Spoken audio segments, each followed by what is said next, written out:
Secret of Zionism. বিশ্ববিখ্যাত Ford motor গাড়ি কোম্পানির প্রতিষ্ঠাতা হেনরি ফোর্ডের দুনিয়াব্যাপী সাড়া জাগানো বই। ভাষান্তর করেছেন ফুয়াদ আল আজাজ। প্রকাশকের কথা। এক সন্ধ্যায় ছেলেটা অফিসে এলো। সুদর্শন তরুণ, চেহারায় একটা মায়া মাখা দ্যুতি, কথা বলছেন খুবই বিনয়ী কণ্ঠে। নাম ফুয়াদ, পড়েছেন ঢাকা বিশ্ববিদ্যালয়ে। প্রথম কয়েক মিনিটেই টের পেয়েছিলাম এই ছেলের মাথায় বিশেষ কিছু আছে।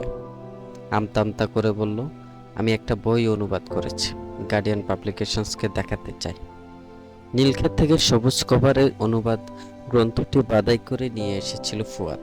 উপরে লেখা, দ্য ইন্টারন্যাশনাল ল জিও।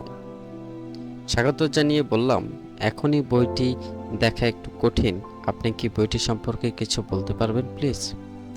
খানিক সময় নিয়ে ফুয়াদ ভাই শুরু করলেন বিশ্ববিখ্যাত গাড়ি কোম্পানির ফোর্ড এবং তার মালিক হেনরি ফোর্ড সম্পর্কে প্রথমে বললেন। এরপর ফোর্ড কেন বইটি লিখলেন তা জানালেন। কিভাবে বইটি আমেরিকার বুকে মার্কেট থেকে হাওয়া হয়ে গেল, ৫৫ বছর পরে আবার প্রকাশিত হলো, তা জানলাম। ফুয়াদ ভাইয়ের ৩০ মিনিটের ভূমিকা শুনে বনে গেলাম। কি বলে এই তরুণ? জায়নিজমের বিরুদ্ধে কত শত মানুষ বলছে, লিখছে, এমন কথা তো কখনো কোথাও শুনিনি। হুঙ্কার শুনি, প্রতিহতের ডাক শুনি, ষড়যন্ত্র তত্ত্ব শুনি, কিন্তু জায়নিস্ট মেকানিজম কখনোই এভাবে কোথাও থেকে বুঝিনি। ভাবনার জগতে হারিয়ে গেলাম। জায়নিস্টরা তাহলে এভাবে ফাংশন করে? না, জানি কখন আমরাও তাদের শিকারে পরিণত হই। সেদিনই সিদ্ধান্ত নিয়েছিলাম, আমরা এই অনুবাদ গ্রন্থ বাংলাভাষী পাঠকদের হাতে তুলে দেব। কাজ শুরু হলো। বইটি প্রকাশের পূর্ব মুহূর্তে ফুয়াদ ভাইয়ের কাছে বিনয়ের সাথে ক্ষমা প্রার্থনা করছে। তিনবার পাণ্ডুলিপি ফেরত দিয়েছি, নতুন করে কাজ করে নিয়েছি। অত্যন্ত ধৈর্যের সাথে অনুবাদ কাজ করে দিয়েছি, উদ্যম হারান নেই। পাণ্ডুলিপি জমা দেওয়ার পর ১ বছর পর্যন্ত প্রকাশনা সংস্থার অফিসে এলেও যে তরুণের মুখে হাসি লেগেই থাকে, তাকে কি বলে ধন্যবাদ দেয়া যায়?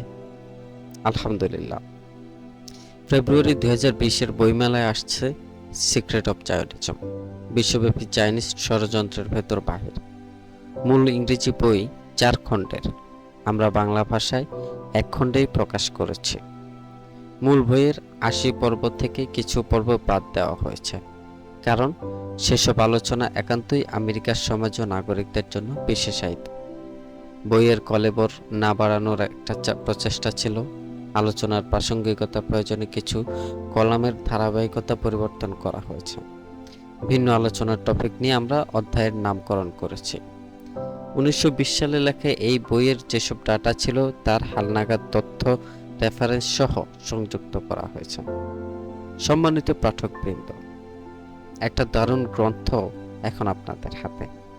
আপনি এখন অবাক চোখে জায়নিস্ট মেকানিজম পড়বেন, শিহরিত হবেন, আঁতকে উঠবেন।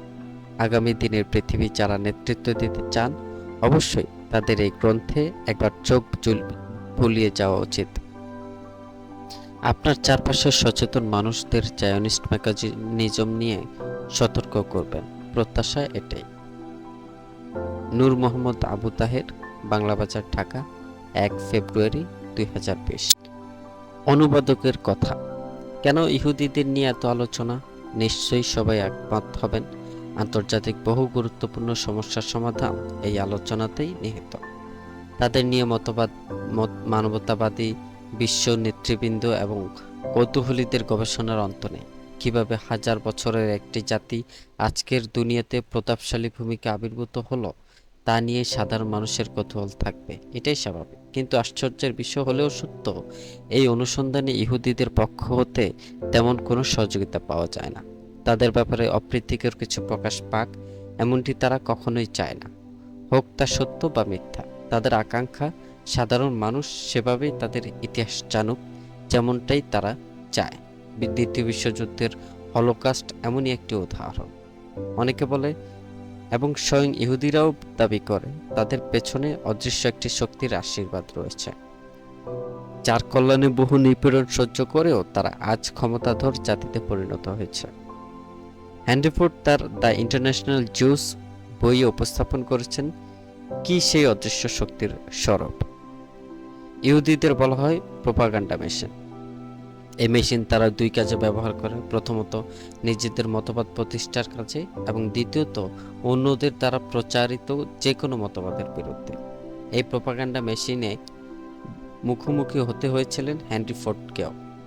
প্রথম দিকে 1919 সালের মে মাস হতে দ্য ডিয়ারবর্ন ইন্ডিপেন্ডেন্ট পত্রিকার মাধ্যমে তিনি নিয়মিত ইহুদিদের বিতর্কিত বিষয়ের উপর আর্টিকেল প্রকাশ করতেন।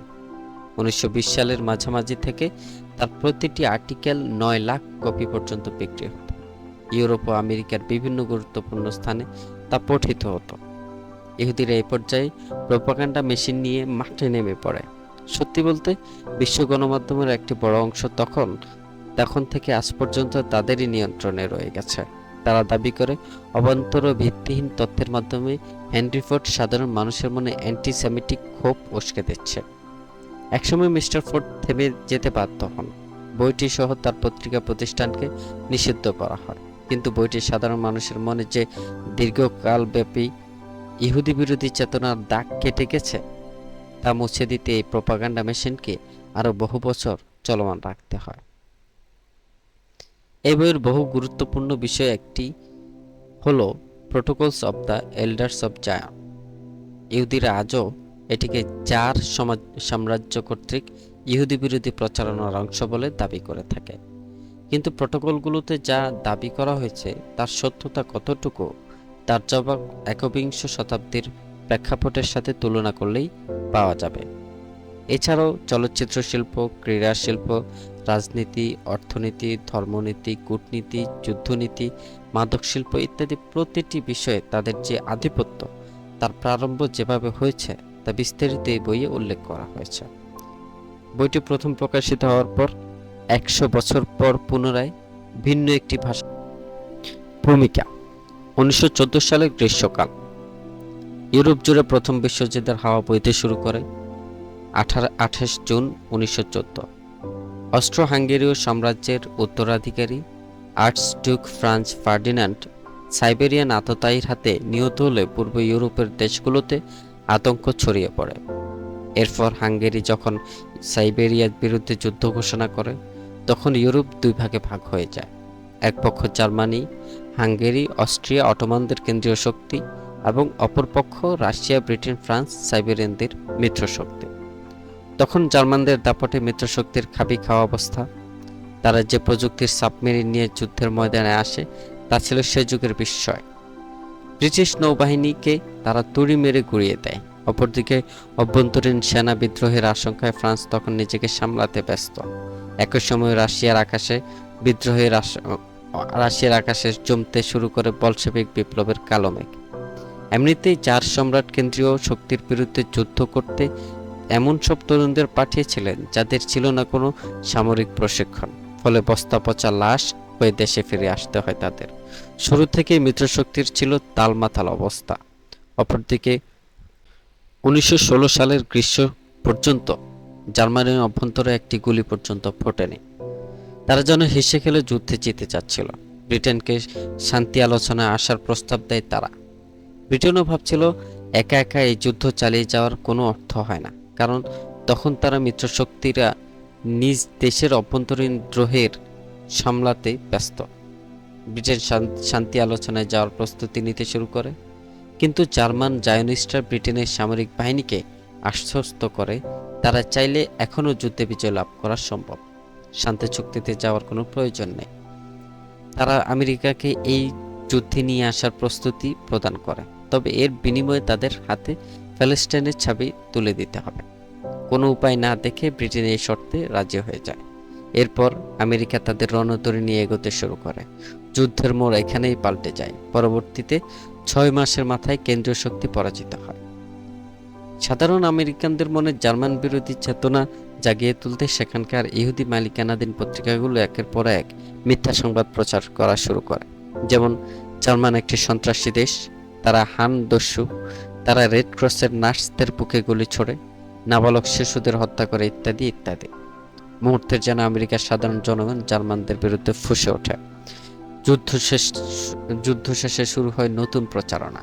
যেমন জার্মানিতে ইহুদিরা মানবেতর জীবনযাপন করছে, সেখানে মানবাধিকার চরমভাবে লঙ্ঘিত হচ্ছে, তাদের ওপর সাধারণ মানুষের যুদ্ধের ছাল মেটাচ্ছে। তারা আন্তর্জাতিক সংগঠনগুলোর সাহায্যের আশায় বসে আছে এবং সবাই যেন তাদের সাহায্যে এগিয়ে আসে। এ নিয়ে 1919 সালে প্যারিস শান্তি চুক্তি আলোচনায় আয়োজন করা হয়। সেখানে উপস্থিত ছিল 117 জন ইহুদি প্রতিনিধি, যাদের অনেকে ছিল জার্মান নাগরিক। আলোচনার এক পর্যায়ে তারা ক্ষতিপূরণ হিসেবে প্যালেস্টাইন দাবি করে। জার্মান সম্রাট তখন মাথায় হাত দিয়ে বলেন, এ কি ছিল যুদ্ধের কারণ? তিনি বুঝতে পারলেন রাশিয়া হতে বিতাড়িত একদল বিশ্বাসঘাতককে নিজ দেশে আশ্রয় দিয়েছিলেন। এর কিছুদিন পর প্রতিশ্রুতি রক্ষা করতে ব্রিটেনের নিকট হতে আসে বেলফোর ঘোষণা আর Jewish defector wants America 1961 Benjamin Freedman. ইহুদিরা পৃথিবীর প্রাচীন একটি ধর্মীয় সম্প্রদায়। তাদের রয়েছে প্রায় 3000 বছরের ইতিহাস। তবে এই ইতিহাস যতটা না ধর্মকেন্দ্রিক, তার চেয়ে বেশি জাত ও বংশকেন্দ্রিক। জনসংখ্যায় অতি নগণ্য হয়েও আধিপত্য ও সাম্রাজ্যবাদ বিস্তারের দিক থেকে তারা কোনো অংশে পিছিয়ে নেই। তাদের প্রসঙ্গ সামনে এলে যেন বিশ্বের অধিকাংশ মুসলিমের মনে বিরূপ প্রতিক্রিয়ার জন্ম হয়। এর পেছনে রয়েছে ঐতিহাসিক নানা দ্বৈরথ, গত কয়েকশো বছরের অসংখ্য ষড়যন্ত্র এবং প্যালেস্টাইনের ওপর চলমান নির্যাতন। যারা ছিল একসময়কার সবচেয়ে নিপীড়িত জাতি, তারা আজ পৌঁছে গেছে নিপীড়কের নেতৃত্বে। সেই ফরাসি বিপ্লবের সময় থেকে তাদের যে উত্থান শুরু হয়েছে, তার ধারা আজও অব্যাহত রয়েছে। যে ইংল্যান্ড এবং ফ্রান্সের মতো দেশগুলো একসময় ইহুদিদের দূর দূর করে তাড়িয়ে দিত, তারাই আজ তাদের অধিকার ও নিরাপত্তার দায়িত্বে কাজ করছে। কিন্তু তাদের এই উত্থান কিভাবে ঘটল? কিভাবে তারা আজকের ক্ষমতাধর জাতিতে পরিণত হলো? কোনো সে অদৃশ্য শক্তির প্রভাবে তারা শাসন করে যাচ্ছে পুরো বিশ্বকে। ঊনবিংশ শতাব্দীর শেষের দিকে বিশ্বজুড়ে ছড়িয়ে পড়ে দ্বিতীয় শিল্প বিপ্লবের উন্মাদনা। নতুন প্রযুক্তির ছোঁয়ায় শিল্প কারখানাগুলোর চিত্র পাল্টে যেতে শুরু করে। পরিবর্তনের হাওয়ায় বদলে যায় বিশ্ব অর্থনীতি এবং সাধারণ মানুষের জীবন প্রবাহ। সে সময় পৃথিবী লক্ষ্য করে নতুন এক শক্তির আবির্ভাব, জায়োনিজম। বলে রাখা ভালো, জায়োনিজম পৃথিবীর বহু প্রাচীন একটি মতবাদ। তবে জেরুজালেমের পুনরুদ্ধারের স্বপ্নে 1897 সালে থিওডর হার্জেল অ্যান্ড মার্কস নর্ডো এর হাত ধরে এই মতবাদটি একটি সাংগঠনিক রূপ পায়। ওয়ার্ল্ড জায়নিস্ট অর্গানাইজেশন নিজেদের লক্ষ্য ও উদ্দেশ্য হাসিলে কিভাবে তারা বিশ্বজুড়ে অসংখ্য ষড়যন্ত্রের বীজ বপন করেছে, তা অল্প কথায় এই অংশে কখনো উপস্থাপন করা সম্ভব না। ইহুদিরাই তো পুঁজিবাদ এবং আধুনিক ব্যাংকিং শিল্পের জন্মদাতা। সুদভিত্তিক অর্থ বাণিজ্যকে কাজে লাগিয়ে তারা সুকৌশলে কেড়ে নিয়েছে জেন্টাইল সমাজের অর্থনৈতিক স্বাধীনতা। শেয়ার বাজারগুলোতে তাদের সংঘবদ্ধ দৌরাত্ম্য কত বিনিয়োগকারীকে যে পথের ফকির বানিয়েছে, তার কোনো হিসেব নেই। বিশ্ব শ্রম বাজার তাদের কণ্টকময় থাবায় জর্জরিত। লোহা, ইস্পাত, তামা, কপার, নিকেল ও স্বর্ণরৌপ্যের খনিগুলো নিজেদের কবজায় নিয়ে কাঁচামাল শিল্পের ওপর চূড়ান্ত আধিপত্য সৃষ্টি করেছে। জনমত নিয়ন্ত্রণে চারদিকে গড়ে তুলেছে অসংখ্য পত্রিকা প্রতিষ্ঠান। চারদিকে বিপ্লব, আন্দোলন এবং বিভাজনের বীজ ছড়িয়ে দিতে সুকৌশলে মানুষের মগজে ঢুকিয়ে দিয়েছে ভয়ঙ্কর সব মতবাদ। চলচ্চিত্র, শিল্পকলায় অশ্লীলতার সংযোজন ঘটিয়ে যুব সমাজের নৈতিকতা বোধ ধ্বংস করে ফেলেছে। সেই সঙ্গে শিক্ষা ব্যবস্থায় ঢুকিয়ে দিয়েছে নাস্তিকতার বীজ। হেনরি ফোর্ড ছিলেন বিংশ শতাব্দীর অন্যতম ধনী ব্যবসায়ী। ফোর্ড মোটর কোম্পানির প্রতিষ্ঠাতা। শিল্প বিপ্লবের সেই সময়টিতে অন্যদের মতো তিনিও উপলব্ধি করেছিলেন অদৃশ্য সেই শক্তি তার প্রতিষ্ঠানেও থাবা বসাতে চাইছে। কিছু করতে না পারলে তার ভাগ্যেও অন্যদের মতো দেউলিয়ায় থালা ঝুলবে। ব্যবসা কার্যক্রমের পাশাপাশি তিনি একটি সাপ্তাহিক পত্রিকা পরিচালনা করতেন, যার নাম ছিল দ্য ডিয়ারবোর্ন ইন্ডিপেন্ডেন্ট। তিনি সিদ্ধান্ত গ্রহণ করলে এই অদৃশ্য শক্তির মুখোশ বিশ্ববাসীর সামনে উন্মোচন করেই ছাড়বেন। সে সময় একজন আমেরিকান হয়ে ইহুদিদের বিরুদ্ধে মুখ খোলা যেন তেন কাজ ছিল না। বইটি পড়লেই এর কারণও জানতে পারবেন। 1920 সাল থেকে তিনি ইহুদিদের যাবতীয় ষড়যন্ত্রের উপর একের পর এক তথ্যপূর্ণ আর্টিকেল প্রকাশ করা শুরু করেন। এর ফলে তার পত্রিকার জনপ্রিয়তা খুব দ্রুতই ইউরোপ আমেরিকার বিভিন্ন প্রান্তে ছড়িয়ে পড়ে। সর্বত্র এটি নিয়মিত পঠিত হতে শুরু করে। 1922 সাল পর্যন্ত প্রকাশিত হওয়া সেরা 80টি আর্টিকেল নিয়ে তিনি একটি বই প্রকাশ করেন, দ্য ইন্টারন্যাশনাল জোস। বইটি খুব দ্রুত ইউরোপ আমেরিকা বিভিন্ন লাইব্রেরিতে ছড়িয়ে পড়ে। তখন এমনিতে জার্মান ও রাশিয়ানরা ইহুদিদের ওপর ক্ষেপে আছে, তার ওপর প্যালেস্টাইন ইস্যু তো রয়েছেই। এমত অবস্থায় এই বইটি সাধারণ মানুষকে যে ইহুদিদের বিরুদ্ধে ঐক্যবদ্ধ করে তুলতে পারে তা তারা ভালো করেই আঁচ করতে পেরেছিল। সত্যের মতো এমন কোনো আধুনিক অস্ত্র নেই যা সাধারণ মানুষকে এক করতে পারে। এই কারণে ইহুদিরা সত্যকে এত বেশি ভয় পায়। সত্য ব্যবসায়িক প্রচেষ্টার পরও যখন ইহুদিরা বইটি বন্ধ করতে পারছিল না, তখন আমেরিকান প্রশাসন এবং প্রেসিডেন্টের বিশেষ ক্ষমতা কাজে লাগিয়ে 1927 সালে ফোর্ড এর বই ও প্রকাশনী প্রতিষ্ঠান সিলগালা করে দেয়। তারপর থেকে সর্বত্র এর প্রচারণা নিষিদ্ধ হয়। মুদ্রিত যে কপিগুলো তখনও পৃথিবীর বিভিন্ন লাইব্রেরিতে পড়েছিল সেগুলো ধ্বংস করে দেয়। ফোর্ডের ওপর প্রশাসনিক বল প্রয়োগ করা হয় যেন তিনি আনুষ্ঠানিকভাবে বইটি প্রকাশের জন্য ক্ষমা প্রার্থনা করেন। কিছুদিন পর তার ক্ষমা চাওয়ার বিষয়টি ফলো করে চারদিকে প্রচার করে। সাথে এও যোগ করা হয় এই বইয়ের অধিকাংশ বিষয় ছিল মনগড়া, বানোয়াট ও উদ্দেশ্য প্রণোদিত। ব্যাপক প্রচারণার মাধ্যমে তার কিছুটা হলেও জনমনে সন্দেহ ঢুকে দিতে সক্ষম হয়। এরপর কেটে গেছে দীর্ঘ সময়। 1940 সালে জেরাল্ড এলকে স্মিথ ফোর্ডের একটি সাক্ষাৎকার গ্রহণ করেন। ততদিনে তার মোটর গাড়ির জনপ্রিয়তা বিশ্বব্যাপী তুঙ্গে। আলোচনার এক পর্যায়ে বইটির প্রসঙ্গে চলে এলে ফোর্ড বলেন তিনি বইটি প্রকাশের জন্য কখনোই ক্ষমা চাননি। মিস্টার স্মিথ এই কথা শুনে প্রচণ্ড অবাক হন। তিনি বলেন, তাহলে সে সময় আপনার ক্ষমা চাওয়ার বিষয়টি যে চারদিকে ফলাও করে প্রচার করা হয়? উত্তরে ফোর্ড সাহেব বলেন, সব মিথ্যা, আমি কখনো ক্ষমা চাইনি। আমার কর্মচারী হ্যারি বেনেট সেই ক্ষমাপত্রে দস্তখত করেছিলেন, আমি নই। আমি এই বইটি আবারও প্রকাশ করতে চাই, তবে আদৌ তা সম্ভব হবে কিনা জানি না। এই হলো বইটির প্রেক্ষাপট। বইটির অধিকাংশ কপি বাজার থেকে গায়েব করে দেওয়া হয়, হলেও তারপরও কিছু কপি সাধারণ মানুষের কাছে ছিল। তাদের উত্তরসূরিগণ পরবর্তী সময়ে বইটির ডিজিটাল ভার্সন অনলাইনে আপলোড করে বলেই বইটি পুনরায় পাঠকদের কাছে ফিরে আসে। যারা বিশ্বে নানান ভাষায় বইটি অনুদিত হয়েছে, কোটি মানুষ বইটি পড়েছেন। বাংলা ভাষায় বইটি পড়তে আপনাকে স্বাগত।